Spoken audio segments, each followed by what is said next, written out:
हनुमान जी को भगवान ने गले नहीं लगाया। कब? एक बार जब हनुमान जी से पहली बार राम जी मिले श्रृंगवेरपुर, तो वहां पर हनुमान जी किष्किंधा में जब राम जी पहुंचे, ऋष्यमुख पर्वत नियर आया, तो वहां पर जब सुग्रीव ने देखा कोई आ रहा तो हनुमान जी को भेजा। तो हनुमान जी ब्राह्मण बन के गए थे राम जी की परीक्षा लेने की, आप कौन हैं? तो पंडित जी बनकर गए। तो राम जी को पूछा कि कठिन भूमि कोमल पदगामी, आप कौन हैं? ये कठिन भूमि पे आपके कोमल चरण पड़ रहे हैं, आप कौन हैं? तो राम जी ने अपना परिचय दिया, कौशलेश दशरथ के जाए, हम पितु वचन मान बन आए। हम माता पिता का वचन मानने के लिए वन में आए हैं। हम कौशल्या नंदन राम, दशरथ नंदन राम हैं। हनुमान जी चरणों में गिर पड़े, अरे मेरे प्रभु आप ही हैं। राम जी ने गले नहीं लगाया, क्योंकि हनुमान जी थे बंदर और बन के क्या पड़े हैं? ब्राह्मण। पंडित जी बनकर आए हैं, बड़े ज्ञानी। राम जी बोले पड़े रहो। खुद उठ गए हनुमान जी। फिर हनुमान जी अपने रूप में आए, अपने बंदर के रूप में आए, और जब कहा कि हे प्रभु आपने मुझे विसार दिया, मैं तो ऐसा तुच्छ हूँ, तब राम जी ने हनुमान जी को गले से लगा लिया। अर्थ क्या निकला? तुम बंदर हो तो बंदर ही बनकर जाना सामने, तुम हो कुछ और बन रहे हो कुछ और। भगवान कहते हैं ये कपटी रूप अच्छा नहीं लगता। मारीच मावा भी तो कपटी बनकर आया था मामा, था इंसान राक्षस, और बन के क्या गया?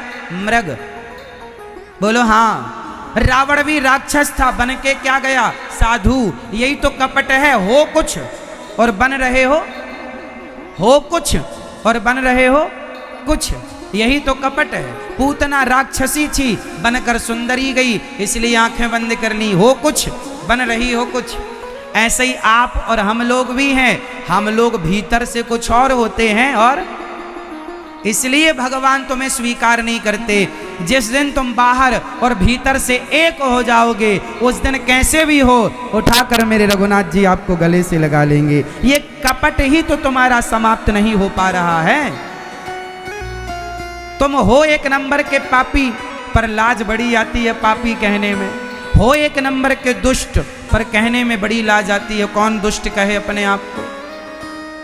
हम हैं एक नंबर के कामी, क्रोधी, लोभी, अभिमानी, पर हमें कोई कह दे कि आप कामी हैं, बुरा मान जाएंगे। अरे कामी कह दिया, हाँ अच्छा बताओ आप में से ऐसे कितने लोग हैं जिनके अंदर काम वासना नहीं है? बताओ है कोई? किसी के भीतर ज्यादा है, किसी के भीतर कम है, पर ये काम की आग सबको जला रही है। हो कामी, बताओ कितने लोग कामी हैं आप में से? हाथ उठा लो, शर्म आ रही है ना? यही कपट है। हो तो अंदर से खुद को पता है कि हम ऐसे हैं, लेकिन लाज आ रही है सबके सामने हाथ कैसे उठाएं। यही कपट है। हो तो कह दो कि हाँ हम पापी हैं, हम कामी हैं, हम क्रोधी हैं। बताओ आप में से कितने लोग क्रोधी हैं? आप में से कितने लोग लोभी हैं? हाथ उठाओ। जैसे हो वैसे भगवान से कहो, हे प्रभु हम कामी हैं, हम क्रोधी हैं, हम लोभी हैं, जैसे हैं रघुनाथ जी आपके हैं, आप स्वीकार कीजिए। यही निष्कपटता। और आप लोग ये कपट दबाए रहते हैं अपने अंदर, हो कुछ और बनने की कोशिश, यही तो कपट। भगवान क्या कहते हैं? निर्मल मन जन सो मोहि पावा, मोहि कपट छल छिद्र ना। जो नहीं पसंद है राम जी को, वही आप बनने की कोशिश कर रहे हैं। इसलिए आपके करोड़ों जन्म और हो जाएंगे तो भी भगवान का मिलना कठिन है। और मन निर्मल हो गया तो इसी जन्म में मिल जाएंगे भगवान आपको। बस मन के निर्मल होने की देर है। दर्पण में धूल जम जाए तो दर्पण में चित्र नजर नहीं आता, हाँ या ना? इसमें दर्पण का दोष नहीं है। दर्पण में धूल जम जाए तो दर्पण में चित्र नजर नहीं आता, इसमें दर्पण का दोष नहीं है। अरे दर्पण की धूल हटाओ तो सही, चित्र स्पष्ट नजर आएगा। उसी प्रकार तुम्हारे मन के दर्पण में कपट की धूल जम गई है, तुमने उस धूल को कभी हटाया ही नहीं, इसलिए भगवान का दर्शन कभी हुआ नहीं। हनुमान चालीसा का पहला श्लोक पढ़ के, पहला दोहा पढ़ के सुनाओ। चलो, इस शिक्षाप्रद कथा से हम सभी हनुमान चालीसा का पहला दोहा क्या है? ग्रहण करेंगे और अपने जीवन को सुखी, सात्विक और सामर्थ्य बनाने का प्रयास। श्री गुरु मित्रों, अगर आपको यह पढ़ो मत समझो, श्री गुरु चरण लाइक करें, सरोज रज, लोगों को रज मीन्स धूल, श्री गुरु चरण सरोज रज, निज मन, निज मतलब स्वयं के मन, मुकुर, मुकुर मतलब होता है दर्पण, किया है तो तुरंत सब्सक्राइब निज मन मुकुर सुधारी। माध्यम से हमारे महाराज इस चौपाई केवल आधे दोहे का अर्थ बताओ। श्री गुरु चरण सरोज रज, महाराज जी के निज मन मुकुर सुधार। फिर से प्रस्तुत होंगे, चलो बताओ। तब तक के लिए नमस्कार। गुरु के चरणों की रज से अपने मन रूपी दर्पण की रज, जो यहाँ पे कपट की धूल जमी हुई है, अपने हृदय के, अपने मन के कपट की धूल को हटा लो। बोले किस धूल से? बोले गुरु जी के चरणों की धूल से हटा लो। और जब हट जाएगी मन की रज, मन की कपट की रज, तो वर्णौ रघुवर बिमल जसो, जो दायक फलचारी, जो चार फल देने वाले हैं, धर्म अर्थ काम मोक्ष, ये चार पुरुषार्थ को चार फल कहते हैं। तो मन के दर्पण को साफ करने की बात पहले कही गई है। भाई जब अंदर साफ होगा तब तो कुछ प्रवेश करेगा। एक मैया, एक पंडित जी, एक साधु जी आपके गांव में आए, आपके नगर में, मैया बड़ी भूख लगी है, कुछ खाए की ताई दे दे मैया। तो साधु जी ने कहा कुछ दे दो। मैया ने कहा बाबा मैंने खीर बनाई है, आपको खीर देती हूँ, जरा बैठो 5 मिनट। साधु जी बैठ गए। अब मैया पात्र में खीर भर कर लाई और कहा बाबा जी लो खीर ले लो। बाबा जी ने अपना कमंडल बढ़ाया और मैया खीर डालवे लगी तो देखा कमंडल में बड़ी धूल जमी, गंदा। अरे बाबा कमंडल तो साफ कर लो।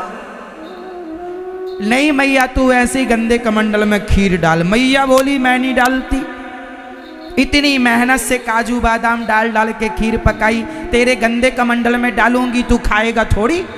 कोई गंदी खीर खाता?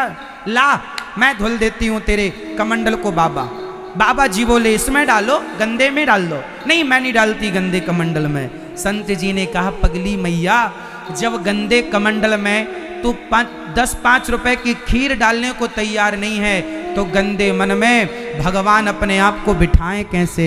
भगवान अपने आप को कैसे तेरे हृदय में प्रवेश कराएं? गंदी कमंडल में खीर जैसी चीज तू नहीं डाल रही है, तो भगवान कृपा दृष्टि कैसे डालेंगे तेरे गंदे मन में? पहले मन के कमंडल को साफ करो। पहले मन के कमंडल को जोर से। तो आप में से कितने लोग करेंगे साफ अपने मन के कमंडल को? और जब मन के कमंडल को आप निर्मल कर लेंगे तो भगवान जो कण कण में कहा जाता है, तुम्हें कण कण में बताना नहीं पड़ेगा, अपने आप तुम्हें अनुभव होने लगेगा कि कण कण में मेरे भगवान विराजे हैं। ये मन की शुद्धि होगी तब तो होगा, होगी नहीं तो होगा नहीं। हाँ, तो भगवान ने पूतना पर कृपा की और पूतना पर भगवान ने उन्हें परम गति दे दी। अपने जो गति देवता भगवान यशोदा माँ कौशल्या माँ को लेभे गतिम धात्रुचिताम ततोन्यम अहो वकीयम स्तन कालकूटम। अहो बड़े आश्चर्य की बात है, बकासुर की बहन बकी आई, भगवान ने उसे वो गति दे दी जो बड़े बड़े संतों को। भगवान बड़े दयालु हैं, कहते हैं तुम मेरे हो जाओ और निष्कपट हो जाओ, निष्काम कपट मुक्त हो जाओ, जैसे हो मेरे हो जाओ। इसलिए दास अनिरुद्ध ने भगवान के चरणों में अपने आप को समर्पित कर दिया। अब हम गंदे हैं तो गंदे ही चढ़ा दो, भगवान साफ करते रहेंगे जैसे करेंगे। हम तो कर ना पाए वो कर लेंगे। क्यों भाई? एक बात बताओ, सोना यदि गंदा हो जाए तो अपने से कितना भी साफ करो साफ नहीं होता। और यदि उसका आभूषण बनवाना है ठीक ठाक टूट गया है कई जगह से, तो अब साफ करने से भी मतलब नहीं, टूटा फूटा पहन भी नहीं सकते, घर में रखो भी क्या। तो क्या करो, सुनार को दे दो, वो अपने हिसाब से गला वला के जो आप कहोगे बना के दे देगा, कम ज़्यादा जो होगा वो देख लेगा। बस आप तो जैसे हो, कई जगह से टूटे फूटे हो, जैसे हो कई जगह से तुम्हारा मन कचरा हो चुका है, कई जगह तुम्हारा मन हटाने पर भी नहीं हट रहा, जैसा है अब भगवान को दे दो। भगवान अपने प्रेम कृपा की आग में डालकर तुम्हें तपाकर शुद्ध कर देंगे। अपने भक्त को भगवान शुद्ध कर देते हैं। छोड़ दो उनके श्री चरणों में अपने आप को। मित्रों, आज महाराज जी ने हम सभी लोगों को बहुत ही उत्तम एवं शिक्षाप्रद कथा सुनाई है। आशा करता हूँ कि इस शिक्षाप्रद कथा से हम सभी कुछ न कुछ शिक्षा अवश्य ग्रहण करेंगे और अपने जीवन को सुखी, सात्विक और सामर्थ्य बनाने का प्रयास करेंगे। मित्रों, अगर आपको यह शिक्षाप्रद वीडियो पसंद आया हो तो वीडियो को लाइक करें और अधिक से अधिक लोगों को शेयर भी करें, जिससे और भी लोग महाराज जी की इस कथा से शिक्षा लेकर अपने जीवन को सुखी बना सकें। मित्रों, अगर आपने अभी तक हमारे चैनल को सब्सक्राइब नहीं किया है तो तुरंत सब्सक्राइब कर लें, जिससे आपको नोटिफिकेशन के माध्यम से हमारे महाराज जी के शिक्षाप्रद वीडियो तुरंत प्राप्त हो सके। मित्रों, तो कल फिर किसी न किसी महाराज जी के शिक्षाप्रद वीडियो के साथ आप लोगों के समक्ष फिर से प्रस्तुत होंगे। तब तक के लिए नमस्कार।